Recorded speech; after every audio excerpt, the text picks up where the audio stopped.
So a few weeks ago, I made a video slagging off Tim Grover's book, Relentless. And the reason for that is because it offers no practical tips, tools, or strategies on how to actually perform your best. But I don't want to be someone who just criticizes without offering useful alternatives. So today's video is going to detail 4 things that all elite performers do.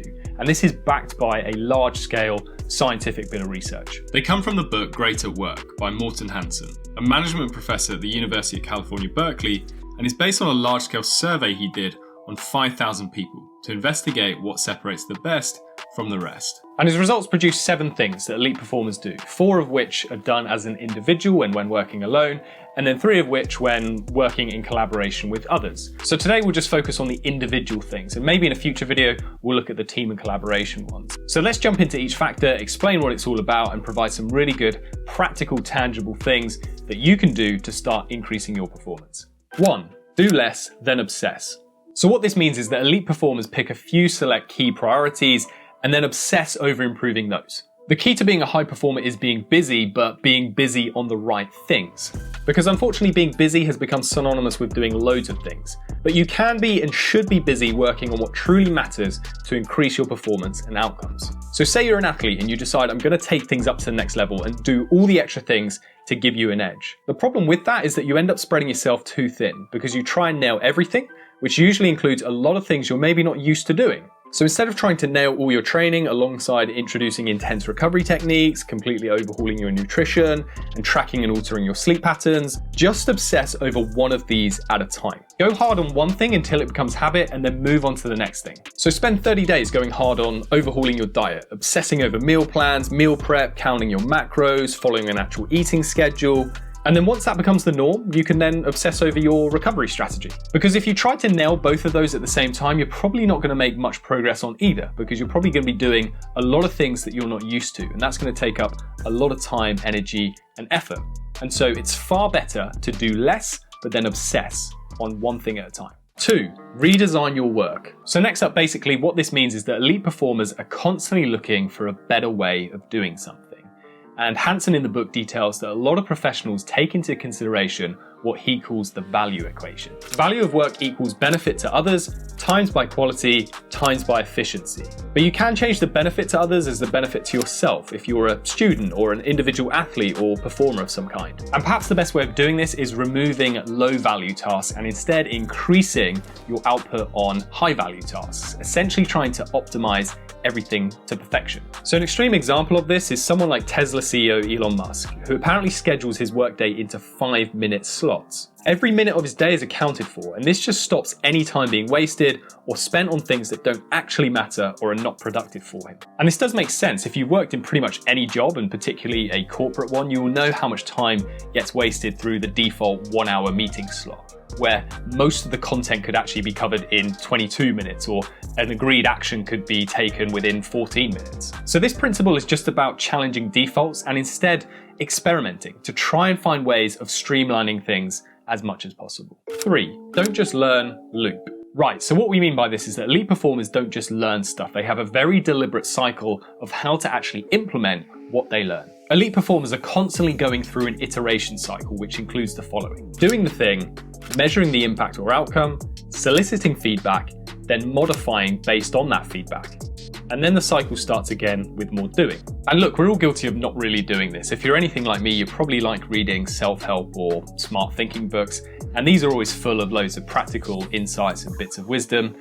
But honestly, how many of these do you actually then practically implement and make part of your life?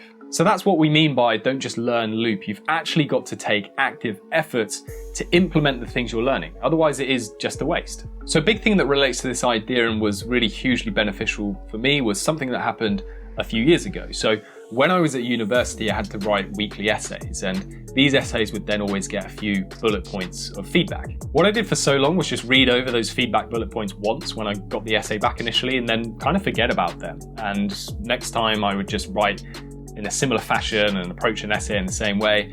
And lo and behold, my grades had improved. They actually started stagnating and getting a little bit worse. But then after a while, I got assigned a writing coach by my university because I had become labelled as an academic concern. And so I met with this writing coach once a week, and one of the first things she ever said to me was, you need to start actually action upon your feedback. So what I started doing with every new essay is write the essay title, and immediately under that, actually retype out the feedback points that I got previously. So these would just act as a visual reminder at the top of the page of what I actually needed to do to start making improvements. And fortunately, that's when things started getting better for me. And then long story short, after really taking seriously the process of soliciting feedback and then actively implementing it to adjust my approach, I was then very fortunate to end up graduating with a first by the end of my degree. So this don't just learn loop business is really all about actively seeking out feedback and then constantly putting it into practice to modify your approach, and you'll then see results start picking up. 4, P squared. Passion and purpose. Right, these terms get thrown about a lot and can be seen as quite airy-fairy, but Hansen in his book defines them as follows. Passion is simply what you love, and purpose is simply what contributes. What most elite performers manage to do is undertake a process of matching, where they find something that serves both. Because going singular on one can often have a lot of negative consequences. A lot of people who just pursue their passion blindly unfortunately end up unemployed or don't get a lot of work in. For example, if you look at the numbers of who actually makes it as a professional footballer, it's quite depressing, sadly. For all the boys joining a pro academy at 9 years old, only 0.5% will even make a career out of football. Now, if you take the 1.5 million youth players currently playing in England, only 180 will develop and play in the Premier League. That's a 0.012 chance of making it. So unless you're insanely talented beyond belief, you have to think about pairing your passion with purpose and essentially find something as a plan B that can ultimately serve other people too. So a lot of youth players in sports will also do coaching. So I've worked with a number of athletes who, alongside their own 5 times a week training, they'll also coach 2 or 3 times a week. And this is really important and actually beneficial for a couple of reasons. 1, you're building skills that you can fall back on if plan A doesn't work out. And 2, you're also going to be learning about your craft in ways that can then benefit your own performance. You see, a lot of the greatest sports coaches of all time were not actually great players themselves. Think of Jose Mourinho, Sir Alex Ferguson and Arsene Wenger. They managed to excel by combining their passion for football with the purpose of coaching. And for each of them, their success speaks for itself. So this P squared of passion and purpose is all about just being a bit more realistic with the pathway that we end up carving for ourselves. Now, yes, we want to go all in on our passion to a certain extent and really aim for whatever it is we're trying to achieve in relation to that, but we should also just have a plan B that incorporates that purpose a little bit more. So which of these 4 things do you think is most important when it comes to reaching the top of your game? Let me know in the comments below, and if you're interested in the actual traits of high performers, then check out this next video here.